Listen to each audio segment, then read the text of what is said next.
ahora es obligatorio que esté el juez, ¿verdad? Si no está, es nula la actuación. Aquí se hizo una especie de mexicanización de las propuestas, de los proyectos, de elementos que hoy tienen vigencia mundial. Al Ministerio Público teniendo que defender una tesis del caso. Tiene que contarnos una historia y nos tiene que convencer. Y esa historia es pública y está avalada por un conjunto de pruebas. Ese creo que es un cambio de método increíble.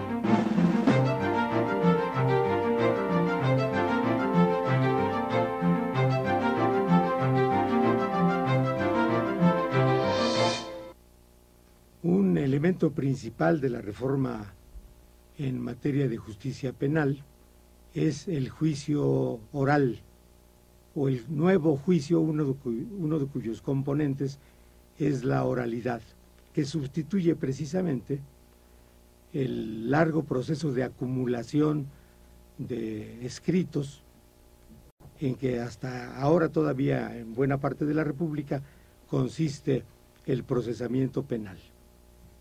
Se ha sustituido en la reforma, se está sustituyendo paulatinamente hasta cumplirlo en un plazo de 8 años, el sistema de enjuiciamiento inquisitorial por uno que se llama adversarial, que consiste en que haya dos adversarios frente al juez, el Ministerio Público y la defensa.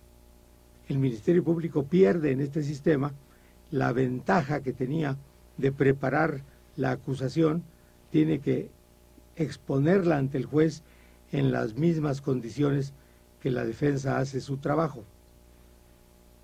El juicio tiene que ser público, tiene que ser oral, las partes, el Ministerio Público y la defensa exponen sus alegatos ante el juez, el juicio tiene que resolverse inmediatamente, es decir, tiene que haber una proximidad, una inmediatez entre el juez y las partes, tiene que resolverse en una sola sesión, se exponen los alegatos, se exhiben las pruebas y el juez tiene que emitir su sentencia en la misma sesión, por prolongada que ésta sea. Y de esta manera se evita el rezago y la prolongación infinita de los juicios. Esta manera de enjuiciar requiere una aplicación mayor de los juzgadores a su trabajo y por lo tanto reclama una menor carga de trabajo, de tal manera que no todos los conflictos penales, como hasta ahora ocurre, van a llegar a los jueces, sino que van a resolverse antes mediante instrumentos alternativos que impliquen un arreglo entre las partes, de tal manera que no todo se judicialice, no todo aquello que significa un conflicto, sino solo lo que sea verdaderamente significativo.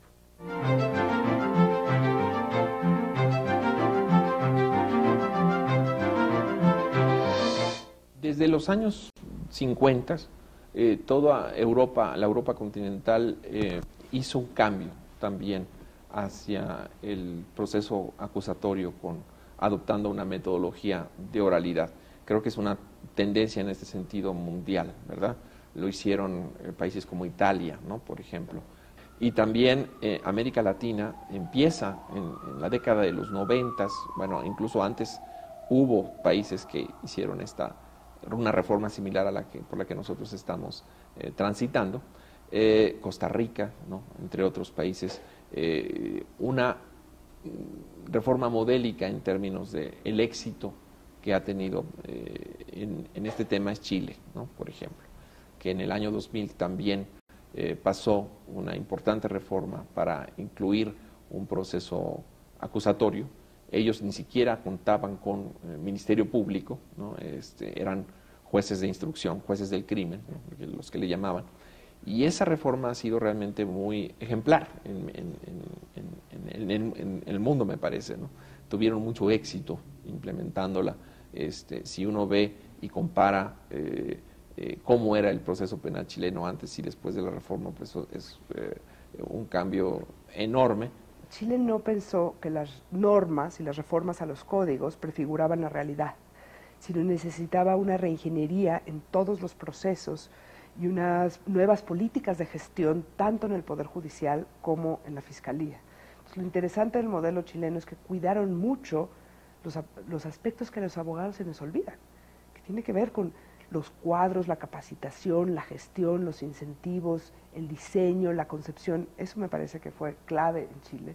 Segundo, había un grupo que lo lideraba, que de las gentes que conozco, es de las gentes más capaces que conozco. O sea, de verdad entendían de qué se trataba esto y lo entendían en todas sus dimensiones, desde la parte muy técnica, procedimental y la discusión de los códigos, hasta la parte muy de política pública y muy cuidado el proceso político. Entonces creo que eso le dio condiciones increíbles a Chile para diseñar una fiscalía y unos juzgados muy buenos. Tercer variable, creo que tenían una policía.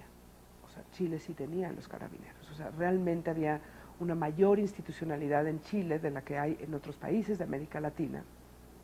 La institución más respetada en Chile es la policía, más que los maestros, más que la iglesia. Los carabineros es la institución más respetada en Chile. Entonces, no podemos imitar el tránsito de Chile de un sistema mixto como el que teníamos al sistema adversarial, porque sus condiciones políticas y administrativas eran totalmente diferentes. Colombia se parecía un poco más, pero sí tienen una gran administración del sistema de justicia penal, ¿verdad? Lo que respalda a la administración de justicia es una gran administración, porque el juez ahorita, en el sistema tradicional, es el que hace la requisición para que le manden los lápices, los papeles, el que manda, es el jefe de personal del secretario de los juzgados, y ahora ya no. El juez exclusivamente va a llegar a la audiencia, a estudiar y se va. Tiene que haber una administración que normalmente, y queremos, y estamos buscando, que no sean abogados, que sean peritos en la administración. Y así lo tienen en Chile, y así lo tienen en parte en Colombia. En Chile comenzaron a hacer la reforma de la periferia al centro. Comenzaron en lo más lejos del país, ¿verdad?, en el sur, y fueron hasta terminaron en la capital, Santiago. En Colombia, ellos lo hicieron al contrario. Comenzaron en Bogotá y se fueron hasta la periferia, ¿verdad? Son dos experiencias diferentes. Y de las dos hemos tomado referencias. Aquí se hizo una especie de mexicanización de las propuestas, de los proyectos, de elementos que hoy tienen vigencia mundial, que el sistema de Naciones Unidas pone por delante, ¿no? El debido proceso legal, por ejemplo, que cualquier país que se precie de ser civilizado lo tiene incorporado, ¿no? Esta reforma de 2008, que viene precedida por fuertes presiones internacionales, sobre todo de los Estados Unidos de América, pretende vendernos como una gran novedad términos y conceptos que ya existían en nuestro derecho procesal penal. Por ejemplo, el concepto de que ahora tendremos una justicia pública, cosa que aparecía en la Constitución desde 17.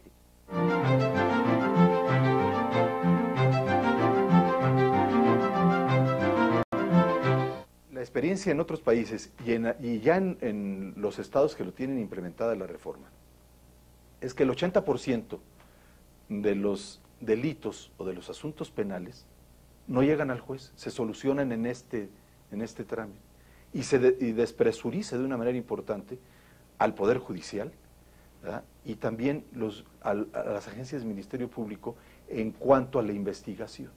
Pero bajo vigilancia estatal. Debe de existir, porque si no estaríamos hablando de un acuerdo entre particulares. Debe de existir la sanción y la autorización de la autoridad.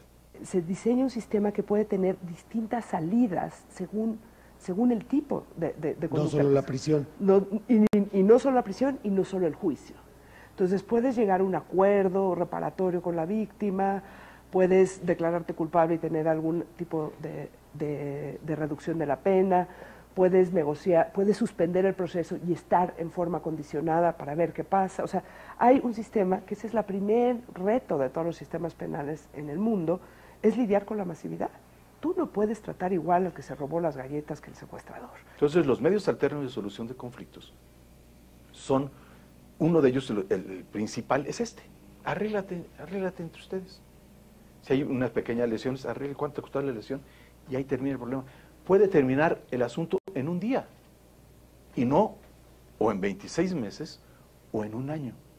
Eso lleva la experiencia a decirnos que el 80% de los delitos ya no llegan a judicializarse. Entonces se despresuriza el sistema penal y es para la gente, pues va contenta.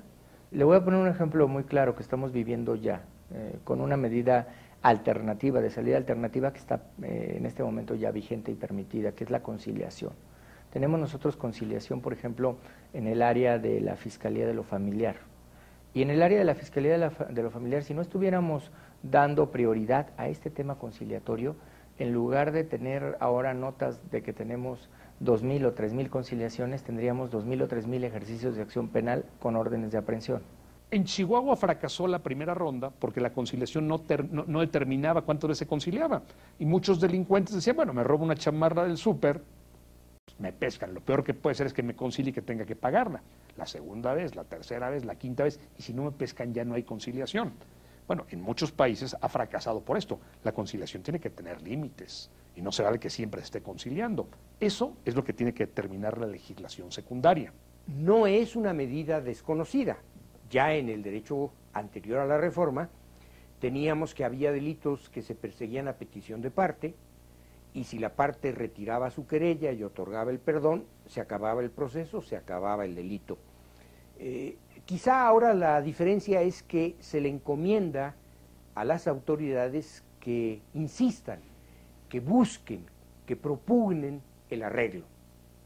Eso es bueno, pero a veces llevados por su entusiasmo, los que están haciendo los códigos de procedimientos penales parecen decir que si el delincuente promete, ofrece, se compromete a que en algún momento futuro reparará el daño, con eso bastará para que se acabe el proceso penal. Y ya llegados a ese punto, yo me convierto también en crítico de esa reforma, porque puede prestarse fácilmente a que se burle doblemente a la víctima. Primero en cuanto que víctima del delito y después en cuanto que víctima de un incumplimiento por parte del delincuente. Yo creo que esa puerta abierta para que el delincuente salga de la cárcel debe serlo únicamente cuando real y efectivamente repare el daño.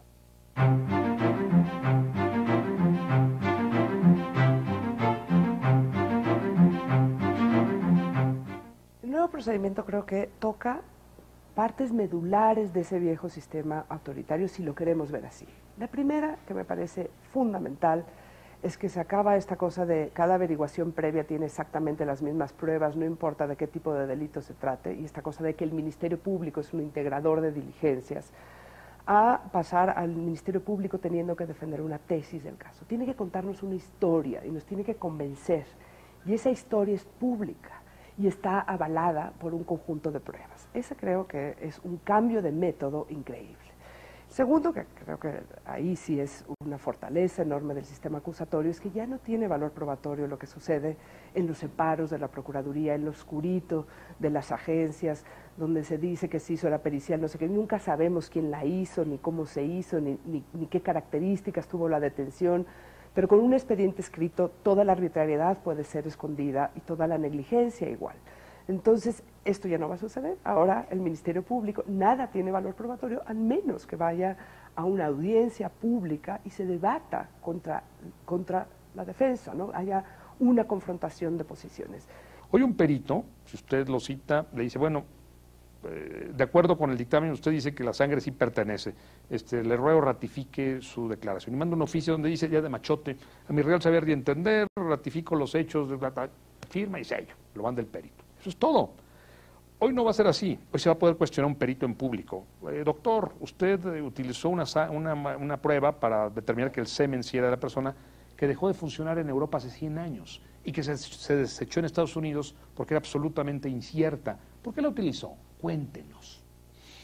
Y el doctor, el hombre con doctorados y con maestría, lo escuchamos y ahí está. Explíqueselo, no al juez, al público, a los medios, a la gente a la que se debe. ¿Y qué va a decir el doctor? Y yo quiero saber si en el siguiente juicio lo van a volver a contratar. Si yo soy abogado defensor o soy fiscal, yo impugno a ese señor. Pues eso no funciona y se va a quedar sin chamba. Y están preocupados.